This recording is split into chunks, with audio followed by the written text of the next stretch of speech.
Hello, this is Arthur Nix with EWKS, and I'm a heavy bid contract trainer. And today's video is going to demonstrate how to use the subcontractor analysis to take scope adjustments. Now, this is not how to use the quote folders or how to use SelfPerform versus sub work, but I'm going to demonstrate how to take qualifications, particular or unique qualifications that each subcontractor has, and analyze that in the quote folders. So many of you know in quote summary, this is where I'm going to go into. I'm going to use a blasting sub to actually perform this analysis, and this will be my example. And if I click on one of these subcontractors here who's already given me a quote, and I come to adjustments, I can use this as adjustments here. However, it's a little awkward in the fact that I would have to come in here and put a letter code and a description, and then it's only a lump sum amount. It really doesn't tell me much. What if I have to use my own forces for the scope adjustment because they're excluding a certain portion of the work out of their scope? So this is good for some things, but really it doesn't perform what I need in this example because it's not detailed enough. I would have to put, if I have to use my own labor and equipment, it's just going to be a lump sum, so it's not going to be in my estimate correctly as labor and equipment. So this is okay for some things, but for my example, this is not going to suffice. So I do want to show that there is some adjustments here. Alright, to take subcontractor scope adjustments, what I'm going to do is I've set up one here called rock removal, and this is my drill and blast rock subcontractor. He is also doing the haul off, so this is the entire scope right here. And then I've set up qualifiers. I got one here where I got to have a drilling sub. So this would be another folder. This would be the price coming in from a drilling sub. All this guy's going to do is blast. I got a support crew that maybe I need for certain subcontractors that are quoting. I got one here for blaster not purchasing the supplies. I got one where I got to develop a blasting plan. And then lastly, I got one where I got to do the haul off. My own company has to do the haul off with my own forces. And so what you want to do here is you want to have as many of the qualifiers or scope adjustments that you can think of going in. And if you really want to save yourself some time, what you'll do is you just make some blank ones up too. So I'll have another one. You notice I just type this in, and I'll just call this blank. I'll just call this scope adjustment blank. And I never put zeros in. That's always a bad practice in heavy bid to put a zero as a quantity. And then I can have as many as I want. So kind of anticipate how many you're going to have scope adjustments. We'll come back and I'll show you in a minute how I can add some on the fly, but you will save some time if you just have them already ready to go. Alright, so I have this set up, and now what I'm going to do is go into the SelfPerform routine. I've already set up my folder. If I come into the folders, I do have to have this set up first. There's my blasting sub. I've even gone ahead and put in 3 blasting subs, and so that's done. Now I'm going to go into the SelfPerform versus sub routine. Now again, this wasn't heavy HCSS did not intend for this to be used this way, but it does work. Initially what's going to happen is it's going to turn this one, make that non-additive, but I know that, so later when I select somebody, it will obviously make that additive. I come in here to 40, I right click, SelfPerform work. What I want to do now, yours will probably come up with this is blank and this is blank like this, and what you want to do is you want to filter by your folder so you could find this quickly, and there it is. And I can have more than one bid item, but for this example I'm just going to go with one, and then I would have to click on the next one and then select all the scope adjustments here. So each one I'd have to select the quote adjustments. All right, so all I got to do is select all activities for the current item. It tells me that, hey, it's going to turn off my self-performed, my one sub item. Okay, I know that. And you notice here, there's my blank qualifier right there. So this is what it has to have. For me to do these scope adjustments, I got to have an activity and it's got to be checked. I'm going to leave this open and I'm going to close that and I'm going to go into the quote summary. And you do want to close your sheet off when you do the self-perform versus sub. You do want to close off that particular sheet so that it will refresh. So now I come into the blasting, and what I'm looking for is this right here, subcontractor scope adjustments. This is not present on a folder that is not a self-perform analysis. All right, so this is what I'm looking for. All right, so the company, I've set this up, and if you haven't done self-perform versus sub analysis before, you do have to set up your company. I'm not, the intent of this video is not to show that. So I believe that on the HCSS Academy there is a video for self-performed analysis. And so what I want to do is I'm going to do my scope adjustments on these three companies right here. So I click on Blasco, make them current, and then I go to subcontractor scope adjustments. There we go.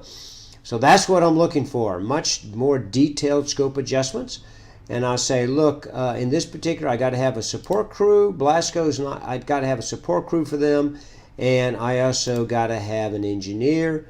And I put OK. And you notice right here, there's my scope adjustments. There's my new total right there. Then I come to blow up company and subcontract quotes adjustments.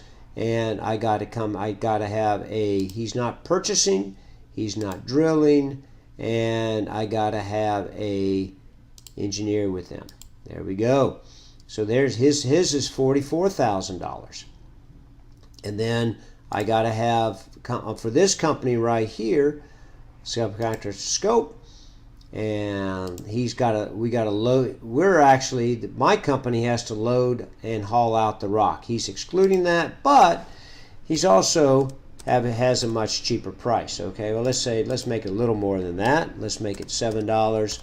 So here's my three companies right here. So right now, if I go back to tree view, obviously the actual sub is turned off, which I know that, because I'm going to make my selection right here. So let's say I'm looking at this and I don't want to select this one, okay? And probably what you should do is, for your own company, have it, the name of it, do not select, okay? Just really to call it out. So I'm going to go with right now with this one. I click it and I go okay, and I go okay, and then I come back to tree view, and there you go. This particular one is where I have to load and haul rock and dispose. So it left that as additive. There's my actual sub, ABC. Everything else is turned off. All right, so let's go back to the quote sheet. And let's say, well, maybe I changed my mind, and this guy comes in with a cheaper price now. And I say, look, I'll just go with him. Put OK, and you can see here that now I got to have a support crew and I got to develop a blasting plan. So it's pretty cool how this works.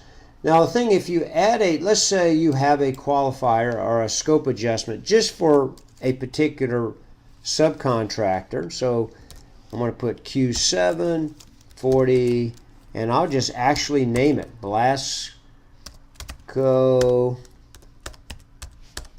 All right, unless I'm just going to put some money on this.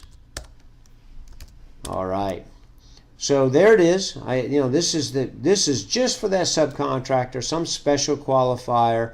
I do have to go back into the self-perform work setup and check that. All right, so I do have to do that, and then I come back into the quote sheet. I click on that, and then I come to subcontractor scope adjustments, and there it is. That was the purpose of checking that box, to add that right there. Now I've already selected this, so obviously it's going to turn this on. It's going to add it to his scope adjustments, and you can see here that it's on. Now if I choose somebody else, let's go back to the quote sheet. Let's go back now and choose the ABC again. And you can see that this is turned off. So it's pretty easy to add these qualifiers or scope adjustments to the bid item. Let's do another example now, and I want to open up down here my milling item. There's my mill and replace, and let's say I want to take subcontractor qualifications or scope adjustments on this item. Well, what I got to do is I got to create a fake item, just something that to hold some labor or equipment. I'll just call this SelfPerform, and this we'll just call it dummy item. I'll make it one lump sum. And then I'm going to come down here and I'm just going to put a piece of labor in here, and I'll put it in for 0.01 man hour. So we're talking about 28 cents here, but I do have to have that here in order to do that SelfPerform analysis so that I can get the scope adjustments. All right, so it's the same procedure here. I check and make sure that I have I have my milling already set up, and then I come back in here. I go ahead and I put some qualifiers in here. I'm going to put in here Q1 dash, this is bid item 180. And again, this is just my nomenclature. You could use anything you want to. And this is qualify. And this would be haul millings. All right, let's just say we have 3,000 cubic yards. I come down here, and so the thing is maybe the miller is not going to haul these off. So I'm going to haul by the cubic yard, and let's say it's 10 bucks. All right, and then I would go ahead, and I might just want to go ahead and anticipate some other ones in here. Just go ahead and set them up.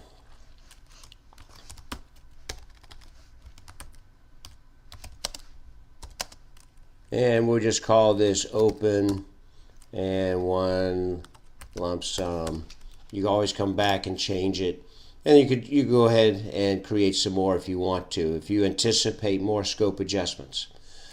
I right click, and then I do SelfPerform work.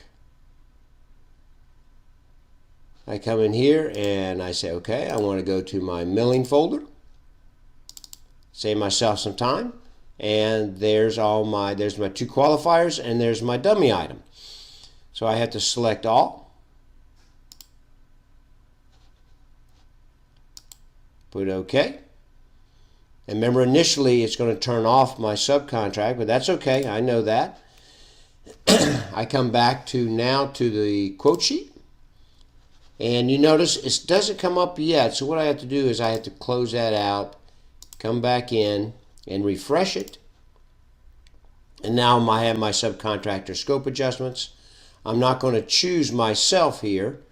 I'm going to just choose somebody else here. I'm going to choose a subcontractor and input them in. All right, let's go ahead and put one. Let's go ahead and put millet. We put them in there, and then we'll say, I don't know, I have no idea. Let's say for everything they're going to do it for $12 a square yard.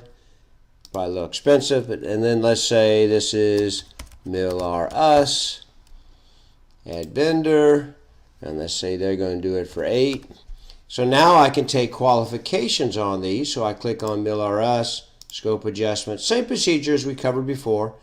And let's say they have to haul the millings. They're not going to haul the millings, so I have to add that into the scope. And then I would just make sure that I don't choose myself here. I do have to choose the subcontractor to correct this, and I do that. And now I come back here, mill RS, and you notice that the hall millings is open. This is closed right now because I did not select this as a adjustment. So that kind of sums it up. It's pretty simple. It's a workaround in HeavyBid, but it works pretty well in taking and opening up this option right here. That's all we're trying to do, is open up this option, subcontractor scope adjustments, and where we want to take real adjustments and not really do a self-performed analysis. So this is Arthur Nix again. My company's EWKS. We specialize in helping HeavyBid users optimize HeavyBid, and I hope you enjoy this. If you have any comments, or maybe try this out and send me some of your findings and things that you do, I would appreciate it. Thank you.